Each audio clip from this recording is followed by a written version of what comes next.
El auditorio estaba repleto, una mezcla de periodistas, economistas y políticos que murmuraban entre sí, expectantes. Las luces brillaban sobre el escenario donde Raúl Teixeira ajustaba discretamente su corbata antes de acercarse al podio. No había fanfarria ni introducciones grandilocuentes, solo el silencio incómodo de quienes intuían que lo que estaba por decir cambiaría algo, aunque no supieran exactamente qué. Teixeira comenzó con números, como siempre lo hacía. Cifras, secas, proyecciones económicas, gráficos que se proyectaban detrás de él con líneas rojas que caían en picado. Pero esta vez, su voz, normalmente serena, tenía un tono urgente. No se trata de una recesión más, dijo, mirando directamente a las cámaras. Lo que viene es la convergencia de todas las crisis que hemos ignorado durante décadas. Y su punto crítico será 2025. Un murmullo recorrió la sala. Algunos tomaron notas frenéticamente. Otros, incrédulos, se reclinaron en sus asientos. Teixeira continuó, desgranando los motivos. La deuda global imposible de pagar, los bancos centrales sin margen de maniobra, las tensiones geopolíticas al borde del conflicto abierto. Habló de cadenas de suministro colapsadas, de monedas que perderían su valor en meses, de gobiernos que responderían con más control, más vigilancia, más restricciones. No habrá lugar donde esconderse, advirtió. Esto no es una predicción, es matemática. En la primera fila, un alto funcionario del FMI frunció el ceño. En los pasillos, los periodistas intercambiaban miradas. Algunos ya imaginaban los titulares, profeta del caos o voz de la razón. Teixeira sabía que lo llamarían alarmista, pero también sabía que los datos estaban ahí, disponibles para quien quisiera verlos. La única diferencia era que él los había conectado antes que nadie. Al terminar, no hubo aplausos, solo un silencio pesado, cargado de incredulidad y, en algunos casos, de un miedo que no se atrevían a reconocer. Las preguntas de la prensa fueron tibias, casi evasivas. ¿No es esto exagerado? ¿Qué pruebas concretas tiene? Teixeira respondió con paciencia, pero su mensaje era claro. La negación era parte del problema. Mientras abandonaba el escenario, los flashes de las cámaras iluminaron su rostro cansado. Fuera del edificio, la ciudad seguía su ritmo habitual, ajena a la advertencia que acababa de lanzarse. Los mercados aún no reaccionaban. Los gobiernos no emitían comunicados, la gente caminaba distraída con sus teléfonos. Pero en las redes, los fragmentos de su discurso ya comenzaban a difundirse. Algunos lo ridiculizaban, otros, en cambio, guardaban sus palabras como un secreto incómodo. Esa noche, en los despachos de los poderosos, se discutió en voz baja si Teixeira estaba loco o si, por primera vez en años, alguien había dicho en voz alta lo que todos temían admitir. Mientras tanto, el reloj seguía avanzando, y 2025 ya no parecía tan lejano. Los días siguientes al anuncio de Teixeira fueron como observar una tormenta formarse a lo lejos. Lentamente, sin prisa pero sin pausa, los indicios comenzaron a alinearse con sus palabras. En las bolsas asiáticas, movimientos erráticos en los mercados dejaban perplejos a los analistas. No eran caídas bruscas, sino un temblor constante, como si algo profundo se estuviera resquebrajando bajo la superficie. Los bancos centrales emitían comunicados tranquilizadores, pero tras bambalinas, los tipos de interés bailaban al ritmo de un pánico contenido. En los puertos de Europa, los contenedores se amontonaban mientras las rutas comerciales sufrían retrasos inexplicables. No era un bloqueo, ni una guerra abierta, sino algo más sutil, una desconfianza creciente que paralizaba los engranajes del comercio. Los precios de las materias primas comenzaron a oscilar de forma impredecible. El trigo, el petróleo, los metales industriales, todo fluctuaba como si el mercado mismo hubiera perdido la brújula. En los supermercados, aunque los estantes aún estaban llenos, los más observadores notaban cómo algunos productos escaseaban por días, Luego reaparecían con precios discretamente más altos. En las calles de América Latina, las protestas que habían sido esporádicas se volvieron constantes. No eran solo por la inflación o la corrupción, sino por algo más difuso, una sensación generalizada de que el sistema ya no respondía. Los gobiernos alternaban entre promesas de reforma y medidas de mano dura, pero ninguna de las dos cosas calmaba el malestar. En las redes sociales, los mensajes de Teixeira se compartían con frenesí, mezclados con teorías, exageraciones y, en algunos casos, con planes concretos de supervivencia. Mientras tanto, en las salas de juntas de las corporaciones multinacionales, los ejecutivos revisaban sus estrategias con una urgencia inusual. Algunos desviaban capital hacia activos tangibles, bienes raíces en zonas remotas, metales preciosos, incluso granjas autosustentables. Otros aceleraban planes de automatización, como si presintieran que la mano de obra humana pronto sería un lujo inestable. No se hablaba abiertamente de colapso, pero los eufemismos, reevaluación de riesgos, ajuste estructural, no podían ocultar la dirección del viento. En Oriente Medio, las tensiones entre potencias regionales escalaban en silencio. No, había declaraciones de guerra, pero los ataques cibernéticos a infraestructuras críticas se multiplicaban. Una refinería aquí, una planta eléctrica allá. Pequeños sabotajes que, sumados, empezaban a afectar el suministro global.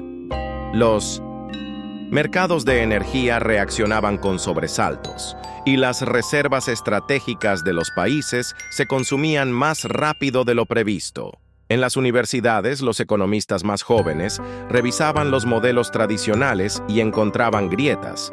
Las fórmulas que habían funcionado durante décadas ahora arrojaban resultados incoherentes. Algunos comenzaron a publicar artículos advirtiendo sobre disrupciones sistémicas, pero sus voces se perdían en el ruido de la negación institucional. Mientras tanto, en los suburbios de las grandes ciudades, las familias de clase media ajustaban sus presupuestos con creciente desesperación. Los ahorros se evaporaban, las deudas crecían, y el futuro que habían planeado empezaba a parecer una fantasía lejana. Y así, pieza por pieza, el rompecabezas del caos que Teixeira había descrito comenzaba a tomar forma. No era un derrumbe espectacular, sino una erosión lenta e implacable. Como arena escapándose entre los dedos, la estabilidad que el mundo daba por sentada se desvanecía sin hacer ruido. Y en el aire, una pregunta flotaba, cada vez más insistente. ¿Cuánto tiempo pasaría antes de que la gente común sintiera el suelo moverse bajo sus pies? Los gobiernos se movieron con esa calma calculada que siempre precede al pánico. Primero fueron declaraciones cuidadosamente redactadas, ministros de Economía apareciendo en pantallas con sonrisas tensas y gráficos optimistas. Situación controlada, repetían como un mantra, mientras detrás de escena aprobaban paquetes de emergencia que nunca llegaban a los medios. En las capitales europeas, los funcionarios intercambiaban informes cifrados y celebraban reuniones, a puerta cerrada donde el tono era muy distinto al de sus discursos públicos. Las reservas de oro se movían entre bancos centrales en operaciones discretas, como fichas cambiando de mano en un juego que solo unos pocos entendían. En los barrios ricos, el cambio fue más visible. Los concesionarios de automóviles reportaban ventas récord de vehículos todoterreno, mientras las agencias inmobiliarias especializadas en búnkers subterráneos no daban abasto con las consultas. Algunos millonarios optaban por lo discreto: compras de tierras en Nueva Zelanda o en los Alpes suizos, transferencias a cuentas en paraísos fiscales, contratación de seguridad privada. Otros lo hacían ostentosamente, publicando en redes sociales sus refugios antibombas como si fueran una nueva colección de arte. La élite tecnológica hablaba de hedging existencial, entre sorbos de café de $20, mientras sus algoritmos redirigían fortunas hacia activos intangibles que prometían sobrevivirían al colapso. En las calles, la gente común empezaba a notar las pequeñas grietas, Las farmacias exhibían carteles de límite de 2 unidades por cliente en medicamentos comunes. Los contratos temporales se multiplicaban, reemplazando empleos estables. Las aplicaciones de reparto registraban un éxodo silencioso de repartidores que abandonaban las ciudades para volver a pueblos que creían más seguros. En los mercados municipales, los vendedores comentaban entre dientes cómo los mayoristas ya no garantizaban los precios de un día para otro. Las amas de casa, esas economistas prácticas de la vida cotidiana, comenzaron a acumular latas y productos no perecederos, al principio discretamente, luego sin pudor. Los medios alternativos florecieron como hongos después de la lluvia. Podcasts sobre preparacionismo, canales de Telegram que enseñaban a purificar agua o cultivar alimentos en balcones, comunidades online donde se comerciaban dólares en efectivo por un 20% sobre el valor oficial.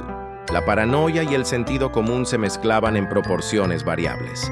Algunos hablaban de construir comunidades autosuficientes, otros, más pragmáticos, simplemente vaciaban cuentas de ahorro para comprar herramientas y semillas. Las bibliotecas reportaban un aumento inusual en préstamos de libros sobre técnicas de supervivencia y medicina herbal. Mientras tanto, en los pasillos del poder, la palabra contención se repetía hasta el cansancio. Los bancos implementaban gradualmente límites a los retiros en efectivo, siempre justificados como medidas temporales contra el lavado de dinero.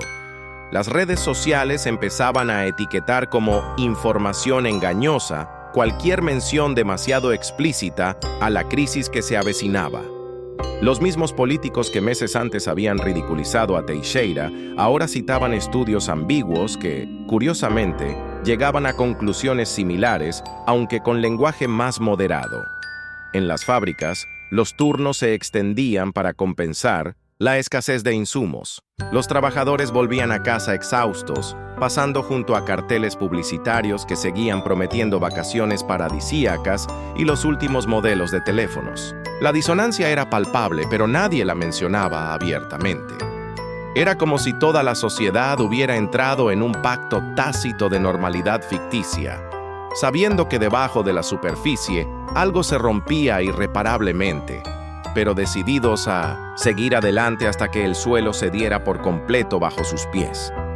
El año 2025 comenzó con un silencio incómodo en los mercados financieros, como si el mundo contuviera la respiración.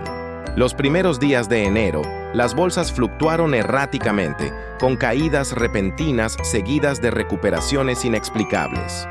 Luego, el 15 de enero, el banco Lehman de Singapur anunció su insolvencia. No era una entidad demasiado grande ni demasiado conectada, pero la noticia actuó como el primer dominó. Para el mediodía, los bancos europeos habían suspendido los créditos interbancarios. Al caer la noche, Wall Street registraba su peor jornada desde 1929. En las calles, la gente miraba las pantallas de los bancos con números rojos parpadeantes. Las colas frente a los cajeros automáticos se extendían alrededor de la manzana, aunque pocos lograban retirar efectivo. Los gobiernos declararon feriados bancarios temporales, una medida que todos reconocieron como el principio del fin. Las monedas de países emergentes se desplomaron primero, luego le llegó el turno al euro y la libra esterlina. Solo el dólar y el yuan se mantuvieron relativamente estables, aunque nadie sabía por cuánto tiempo. Para febrero, las cadenas de suministro globales colapsaron como un castillo de naipes. Los puertos se atestaron de contenedores que nadie reclamaba, mientras las fábricas paralizaban líneas de producción por falta de componentes esenciales. En los supermercados, los estantes vacíos se convirtieron en algo habitual. Primero, desaparecieron los productos importados, luego los básicos, aceite, harina, leche en polvo. Las redes sociales se llenaron de videos de saqueos, primero en ciudades latinoamericanas, luego en barrios periféricos de Europa y Estados Unidos. Marzo trajo consigo la crisis energética. Con los mercados de futuros en caos libre, el precio Del barril de petróleo superó los $200 antes de que los productores dejaran de cotizarlo por completo. Las gasolineras racionaron el combustible, vendiendo solo a vehículos esenciales. En París y Berlín, los gobiernos implementaron toques de queda para reducir el consumo eléctrico. En los suburbios, las familias quemaban muebles viejos para calentarse mientras las temperaturas invernales caían en picado. Para abril, las protestas se habían convertido en disturbios generalizados. La policía ya no daba abasto. En algunas ciudades, los militares patrullaban las calles con órdenes de disparar a discreción. Los hospitales, saturados no por una pandemia, sino por la combinación de desnutrición, estrés y violencia, comenzaron a rechazar pacientes. Las farmacias fueron saqueadas sistemáticamente, no por narcóticos, sino por insulina, antibióticos y medicamentos para la presión arterial. En mayo, los primeros gobiernos colapsaron. No los grandes, no todavía, sino aquellos frágiles estados que llevaban años balanceándose al borde del abismo. Sus monedas dejaron de existir de facto, reemplazadas por trueque o dólares ennegrecidos por el uso. Las embajadas cerraron, dejando a ciudadanos varados en países que ya no funcionaban. Las organizaciones internacionales emitieron comunicados cada vez más desesperados, pero nadie prestaba atención. Para el solsticio de verano, la nueva normalidad era el caos regulado. Ciudades enteras quedaron abandonadas cuando sus habitantes huyeron al campo en busca de comida. Las redes de comunicación funcionaban intermitentemente, suficiente para que circularan rumores, pero no información fiable. Los ricos descubrieron que su dinero valía poco, pero sus conexiones y búnkers sí tenían valor. Los pobres se organizaron en comunidades improvisadas, algunas pacíficas, otras violentamente territoriales. En medio del desastre, la figura de Raúl Teixeira adquirió estatus casi mítico. Sus entrevistas, ahora transmitidas por radios piratas y redes descentralizadas, eran analizadas como profecías. Algunos lo culpaban por acelerar la crisis al sembrar el pánico. Otros lo veneraban como el único que había tenido el valor de decir la verdad. Pero incluso Teixeira admitía en privado que ni él había anticipado la velocidad del colapso. El sistema no se había derrumbado ladrillo por ladrillo, como muchos esperaban, sino que había implosionado de golpe, dejando atrás un mundo irreconocible. El polvo comenzó a asentarse hacia finales de 2026, aunque asentarse era un término relativo. Lo que quedaba eran islas de orden en un océano de caos. Algunas ciudades-estado emergieron alrededor de puertos estratégicos y zonas agrícolas fértiles, gobernadas por coaliciones improvisadas de militares, técnicos y los pocos empresarios que habían conservado recursos reales. En otras regiones, el mapa político se redibujó por completo. Nuevas banderas ondeaban sobre edificios gubernamentales abandonados, aunque pocos podían explicar exactamente qué representaban. Las monedas nacionales eran ahora curiosidades históricas. En su lugar, circulaban combinaciones extrañas: lingotes de metal precioso junto a créditos digitales basados en energía, paquetes de cigarrillos como cambio pequeño, horas de trabajo como unidad de cuenta. Los bancos que sobrevivieron lo hicieron convertidos en cámaras acorazadas, donde la gente pagaba por guardar sus escasos bienes valiosos, no por prestarlos. Los gobiernos provisionales intentaron imponer nuevas divisas, pero nadie confiaba lo suficiente como para aceptarlas. Teixeira, ahora con más canas y menos optimismo, recorría estas nuevas realidades como observador participante. Lo invitaban a asentamientos estables para dar conferencias, aunque el tono había cambiado. Ya no era el profeta del desastre, sino algo así como un historiador del futuro que nadie había querido. Sus charlas se centraban en los patrones que habían llevado al colapso y, más importante, en lo que venía después. No estamos en una poscrisis, decía a quien quisiera escuchar. Estamos en el primer acto de algo nuevo que ni siquiera hemos terminado de nombrar. En las zonas rurales, la vida había cambiado menos que en las ciudades. Las comunidades que habían mantenido conocimientos prácticos, sembrar, criar animales, reparar maquinaria sin piezas de repuesto, se convirtieron en centros de reagrupación. Los urbanitas que llegaban con maletas llenas de dinero descubrieron que lo único con verdadero valor eran las habilidades que podían ofrecer. Abogados corporativos aprendieron a ordeñar vacas. Consultores financieros se convirtieron en herreros improvisados. El conocimiento, por una vez, valía su peso en 1900 comida. Las tecnologías que sobrevivieron fueron las más robustas, no las más avanzadas.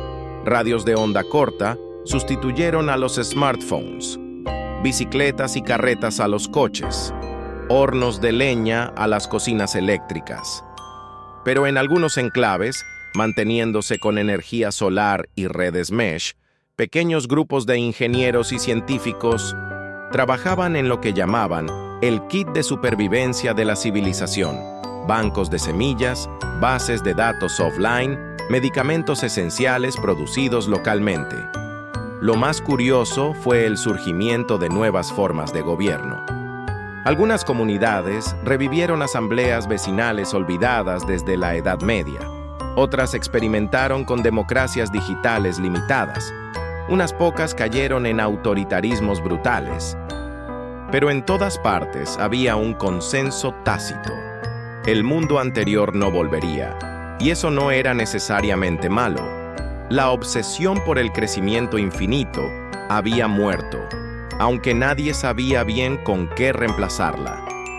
En sus cuadernos, Teixeira anotaba estas evoluciones con mezcla de esperanza y escepticismo. Sabía que la humanidad había evitado la extinción, pero no estaba seguro de haber aprendido las lecciones correctas. A veces, mirando al horizonte desde lo alto de una aldea fortificada o desde las ruinas de un rascacielos abandonado, se preguntaba si todo esto era el final o simplemente otro comienzo torpe, como tantos otros en la historia. La única certeza era que el reloj seguía avanzando y que el mundo, de alguna forma, también.